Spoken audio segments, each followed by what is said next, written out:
Es que es muy importante desde el punto de vista laboral, ¿verdad, Álvaro? Porque me he encontrado últimamente, cada vez que hemos estado hablando en otros entornos de estos temas, que no se entiende claramente el concepto, se mezclan muchas veces los conceptos, se habla de Sí. desplazamiento, hay una mezcla, ¿no?, importante y yo creo que es fundamental saber cuál es la figura de la que estamos hablando y que queremos normatizar, que no quiere decir que ampare a todas estas opciones, ¿no? Luego te pasamos la palabra de nuevo, Maite, pero me ha parecido interesante aclarar esto desde el Sí, punto de vista laboral. sí, totalmente.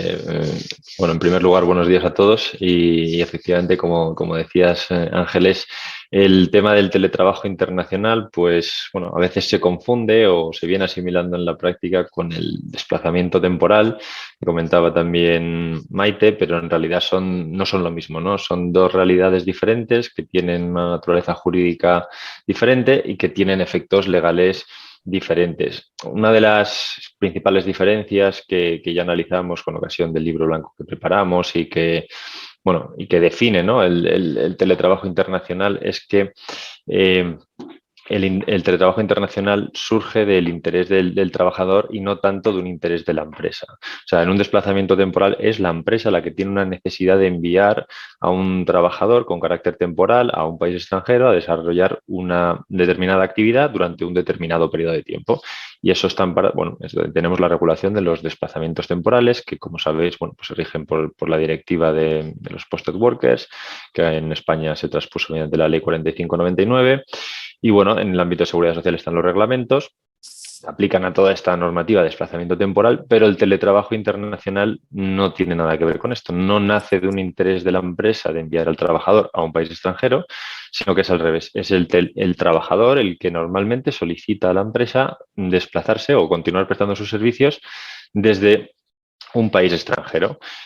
Además, estas situaciones de teletrabajo tampoco están vinculadas al desempeño de una determinada actividad o servicio en ese país al que se desplaza, porque el trabajo sigue siendo el mismo. Es otra característica esencial del teletrabajo internacional, es decir, el teletrabajador internacional va a seguir realizando las mismas funciones que estaría realizando si no se desplazase al extranjero. O sea, el trabajo no cambia, no es un servicio en el que el fruto del trabajo revierta en el país de destino, sino que él sigue trabajando con normalidad para su empleador, con independencia del lugar geográfico. Es decir, oye, el lugar geográfico en un teletrabajo internacional debiera ser indiferente.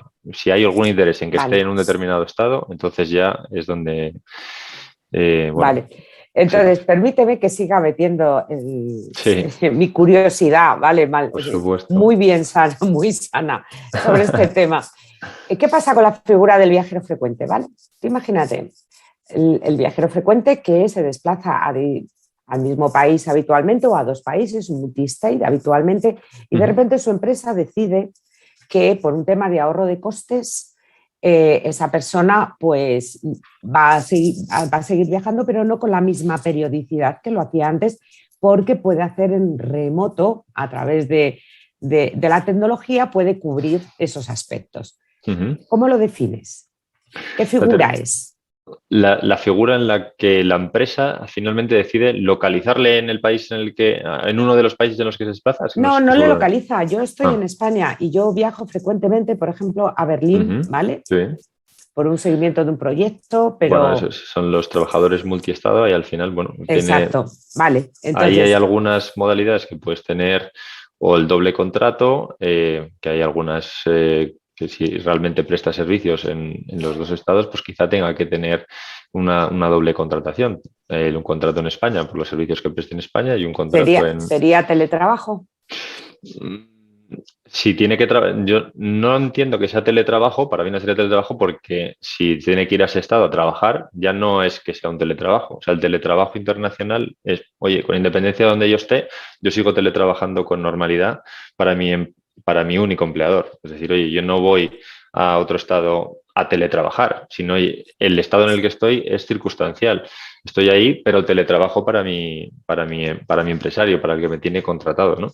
Entonces, si ya hay un interés en que yo vaya a ese país o, bueno, o por lo que sea, viajo mucho a ese país, bueno, pero sigo teletrabajando solo para mi empleador, entonces sí podríamos estar en una figura de teletrabajo internacional, que, como sabemos todos, que con el teletrabajo internacional, pues que a día de hoy no está amparada, no está regulada, y entonces, pues lo más parecido a los multi-state workers, que bueno, son estos trabajadores que Exactamente. prestan servicios en dos estados o bueno, en estados limítrofes, ¿no? Pero bueno, es algo, podría tener su encaje dentro de la figura del teletrabajo internacional, sabiendo que no que no lo va a tener, a día de hoy no lo va a tener, porque habría que equipararlo a otras figuras jurídicas que no, que no son del teletrabajo internacional.